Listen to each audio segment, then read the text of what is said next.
Apakah Anda sudah berkomitmen untuk membuat Anda bahagia hari ini? Become a vision holder, not just a problem solver, with berkembangbersama.com.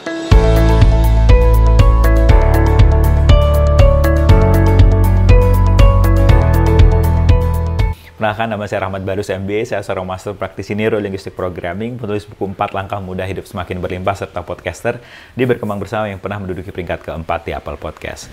Ketika ada teman saya yang curhat kepada saya, ketika dia berusaha untuk membahagiakan keluarganya tetap saja memberikan tanggapan yang sinis kepada dia. Dia berkata kepada saya, "Padahal gue udah melakukan segala sesuatu loh, udah semuanya udah gue lakukan, tapi kok mereka masih begitu ya terhadap saya."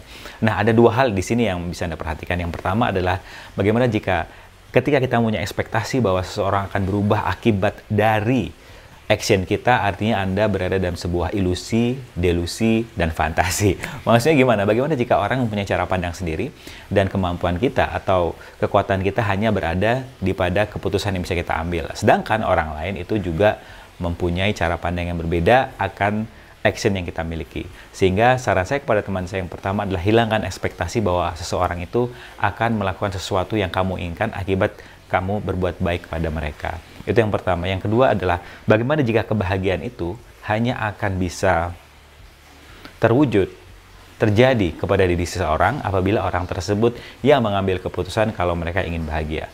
Seperti yang kita sudah bersama, beberapa orang di luar sana itu beranggapan bahwa yang ada di luar lah yang menyebabkan mereka bahagia. Bagaimana jika sebenarnya kebahagiaan itu akan mudah terjadi saat dia memutuskan untuk bahagia? Nah, kalau kembali ke cerita teman saya tadi, saya sarankan, usaha kamu itu saya sarankan hanya berhenti di usaha kamu untuk membahagiakan mereka. Sedangkan apakah mereka bahagia atau tidak, itu keputusannya ada di tangan mereka.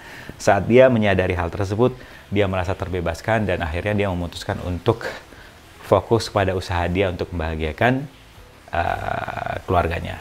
Dan yang ketiga adalah, ini adalah bonus, dan menurut saya penting untuk kita pahami sama-sama, bagaimana jika saat kita berkomitmen untuk membahagiakan diri kita terlebih dahulu, yang lainnya seperti keluarga Anda, perusahaan Anda, apapun itu, akan bahagia juga dengan lebih cepat. Karena seperti yang kita sudah paham bersama, orang itu selalu menaruh kebahagiaannya di nomor 10, sedangkan nomor 1 sampai nomor 9 adalah kebahagiaan yang ada di luar.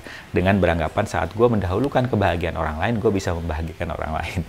Tapi kalau kita kembali ke poin 2, itu orang lain hanya akan bahagia saat mereka memutuskan untuk bahagia. Jadi saran saya, untuk tips yang ketiga ini selalu pastikan Anda mendahulukan kebahagiaan Anda, yang mana saat Anda merasa bahagia, begitu banyak riset yang Anda bisa temukan di Google, itu akan merangsang inspirasi bermunculan, sehingga Anda dapat berkreasi dan dapat membahagiakan orang lain dengan lebih mudah. Jadi uniknya saat Anda membahagiakan kebahagiaan Anda menjadi nomor 1, nomor 2 sampai 10 seperti kebahagiaan keluarga Anda, perusahaan Anda, orang terdekat Anda, teman Anda, itu akan beres dengan sendirinya. That's my interesting point of view. Dan ingat, please jangan percaya apa yang saya sampaikan, tapi selalu percaya kesadaran Anda. Karena fungsi saya vlog ini adalah untuk mengaktifkan kembali sifat kritis Anda. Karena kebanyakan orang di luar sana, ketika dapat informasi selalu diterima mentah-mentah tanpa dicek dulu kebenarannya. Baik, terima kasih. Sampai ketemu di episode berikutnya. Bye-bye.